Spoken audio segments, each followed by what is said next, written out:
So I called the attending in the ICU and I said, I need you to come down and intubate this patient right now. And the attending said, but the resident... Hey there, I've got some exciting news to share and I can't wait to tell you about it. So if you're multitasking, come back to me because this is something you won't want to miss. You may already be familiar with my 1-hour rapid response and rescue course, a quick dive into approaching critical patients. I'm thrilled to receive such positive feedback from nurses who found it valuable. But I'm not stopping there. I've been hard at work developing a more comprehensive, in-depth course. However, the more I work on it, the more I realize that I want to offer more than just another course to purchase.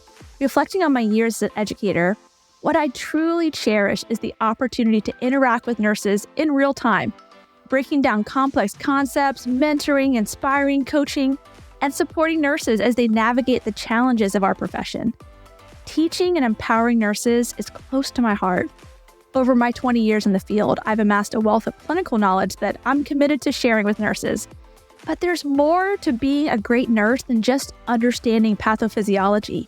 Through trial and error myself, I've gained other valuable skills related to leadership, advocacy, resilience, which I believe can be beneficial to all nurses. So here's the plan for 2024. I want to create a community of dedicated nurses who invest in themselves so that they can deliver exceptional patient care.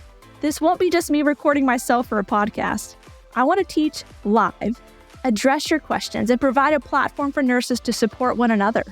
I'm calling it Rapid Response Academy, the heart and science of caring for the sick. Members will enjoy weekly live lessons, a community forum for questions, and personal interaction with me to better understand your needs and support you on your journey. This is uncharted territory, and I'm excited to explore it together. I'll be soft launching on December 1st to get to know the initial members. So those who sign up before December will receive a 25% discount and play a pivotal role in shaping the community from the ground up. The sign-up list opens on Friday, November 24th. If you're excited about more in-depth teaching, access to a supportive community of like-minded nurses, and the chance to be a part of our founding group, I'd love to have you on board. If you want to learn more about what I'm building, I put a link in the show notes for you. Now, let's get back to today's episode. And said, the hospitalist is managing it. I was like, I'm telling you from my nursing experience, I know sick when I see it. This patient needs an airway right now.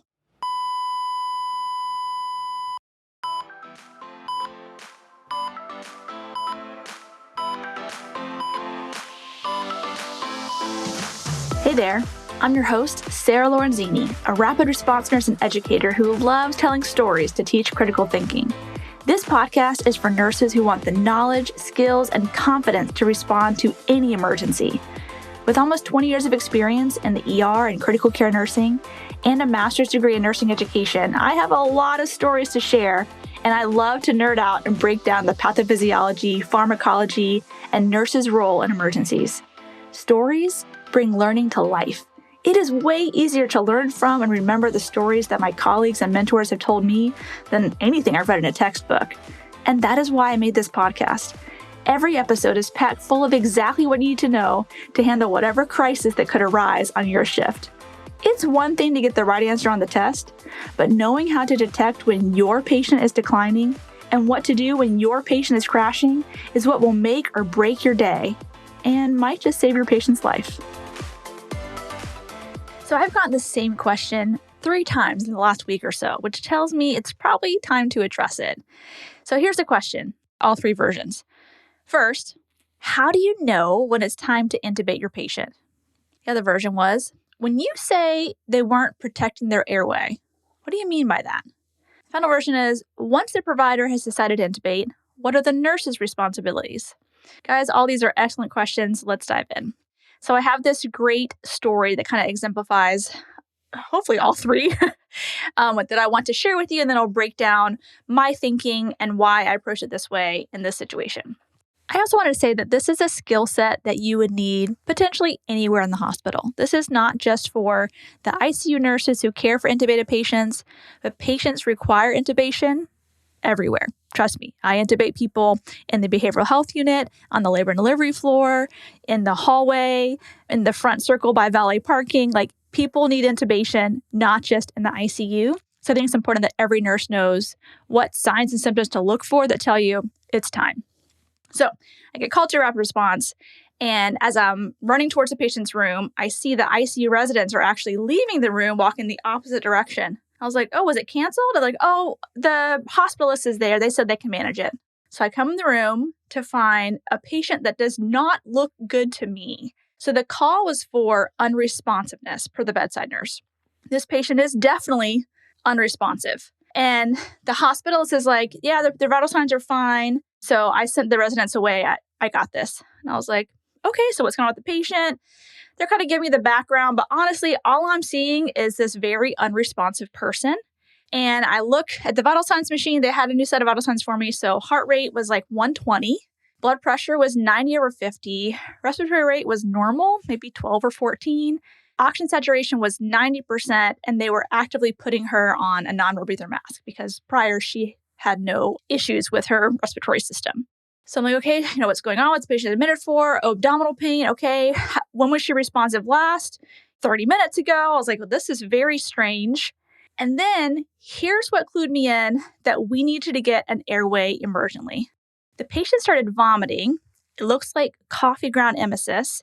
What concerned me was she's not waking up at all with the vomiting. She's literally laying in the bed. I mean, kind of 30 degrees head of the bed. Like the vomit's just like coming out of her mouth, but she's not working to get it out. She's not doing anything about the vomit. It's just kind of like bubbling out of her mouth. So we act as quick as we can to suction her out, to get her turned on her side. But she's not even responding to that. Like she doesn't care at all that there's a yank hour in the back of her throat. I mean, she's literally unresponsive, unaffected at all by this vomiting. To me, that tells me she cannot protect her airway, right? She's vomiting, but she's not doing anything to keep herself from aspirating that. This woman needs to get an emergent airway. Additionally, I'm suspecting aspiration just happened, and I know those lungs are going to have a hard time with coffee ground emesis floating around the alveoli. Okay, so we need to get an airway on this patient. And the hospitalist says, well, her oxygen saturation is 91%. I said, I see that, but on 100% non-rebreather. And I'm really concerned that she's not working hard at all to get this 91%. She's not breathing fast. She's not using accessory muscles. She's just laying there in the bed. This is not okay.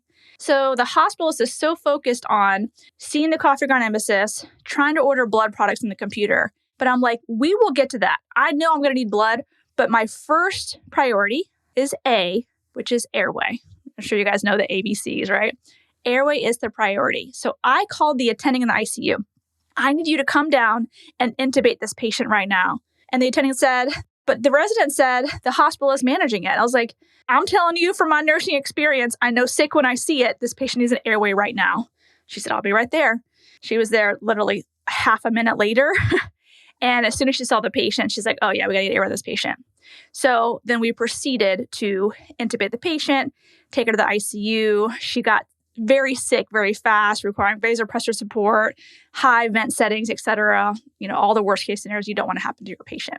So let's talk about how did I know that the patient needed intubation, even though the vital signs were, quote, stable. So as far as how to know if your patient needs intubation, there's the obvious ones, right? The patient is cyanotic, even after supplemental oxygen or all the interventions you can think of to increase oxygenation. Or the patient is in anaphylactic shock and their airway is actively closing. Please get a tube in before it closes all the way. Or the patient is post-cardiac arrest and we just achieved return of spontaneous circulation. That patient's going to need airway afterwards. So those are obvious ones, right? But there's also those not so obvious ones. The patient's not blue. They didn't just code.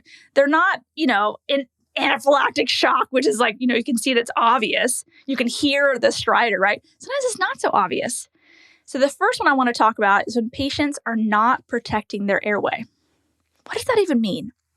That means that if something were to happen with their airway, say vomit, they can't protect it by coughing or gagging to prevent the thing, whatever the thing is, from getting in their lungs. And I saw that happen with this patient. I saw that she was vomiting and she was not working to keep the vomit out of her mouth, right? She wasn't sitting up and like pushing it forward or coughing. She just laying in the bed as the vomit's bubbling up out of her. That is a huge red flag that you need to act right away. Not only to, quote, protect the airway, but also because if they aspirate and it's about to get really bad, their lungs do not like having foreign substances in them. And typically the whole inflammatory cascade starts and it's really hard to exchange the gases when that's going on. All right. But what if the patient is actively vomiting? That was a pretty obvious one for me. I'm like, oh my gosh, they're vomiting and they're not doing anything about it. Sometimes you can assess if someone can protect their airway by assessing for a cough or a gag. The easiest way that I found to do this is to set up suction with the Yankauer and just go ahead and put it in the back of the patient's throat and try to suction them out. People who have a well-functioning cough or gag, they will cough when you start putting the thing in the back of the throat or gag whenever you put the Yankauer back there. If you're shoving that Yankauer back and getting no response, that should be concerning to you that this patient cannot protect their airway. Another reason why I might want to move towards intubation is that the patient is either working too hard to compensate or not working enough. So either they are breathing so fast and they're using all their accessory muscles, breaths 30, 40 times a minute for a while, this patient's going to get tired.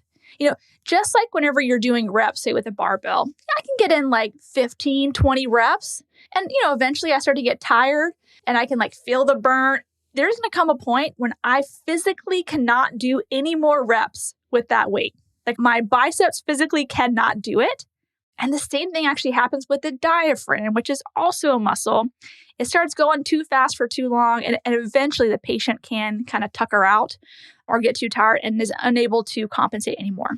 So if they are working too hard, and I can see that either because they're breathing too fast, they're using accessory muscles, they might even say, I feel tired. Okay, that person might need advanced airway to help them out. The other flip side of that is when they're not working enough. Their oxygen saturation is very low, but they're not working hard to bring it up. They're not breathing any faster. They're not using accessory muscles. They're just laying there breathing maybe a normal amount of times a minute or not enough times a minute. That patient might need an airway. So the other one is if we need to take over the respiratory system, either help the patient compensate or to shift a metabolic derangement or just to allow the patient to rest for some reason. So if there's some reason why we need to take over breathing for them, then we would have to do that by intubating and putting them on the ventilator. And then the other one that I deal with a lot, and this one definitely confuses the new grad, is patients that are having neuro changes that tell me apnea is coming. Maybe they're breathing fine right now and their oxygen saturation is fine right now. But I see their pupils. I see their posturing. We have seen their CAT scan and we know that herniation is imminent or possible. We want to take over the breathing for the patient because at some point when the brainstem is affected, the brain can't send the signal to get the lungs to do their thing, to get breath to go in. And so we have to do that for the patient. And then the final one is patients that sometimes have great oxygen saturation.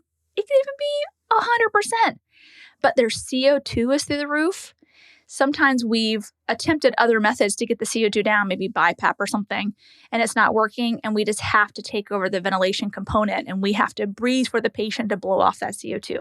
So there's probably more reasons, but those are the most common ones that I see as a rapid response nurse.